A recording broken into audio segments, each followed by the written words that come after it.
திருக்கல்யாணம் காண வாருங்கள், திருக்கல்யாணம் காண வாருங்கள். முருக பெருமானுக்கும் வள்ளியம்மை தெய்வ யானைக்கும்,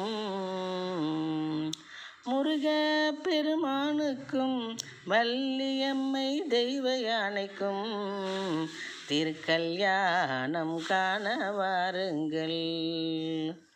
மூசிக வாகனராம் விநாயக மூர்த்தியும் காசி விஸ்வநாதருடன் அன்னை விசாலாட்சியும் பிரம்மதேவருடன் சரஸ்வதி தேவியும் பரதராஜனுடன் வரலட்சுமி தாயாரும் பூரண நல்லாசி தந்து பூரிப்பு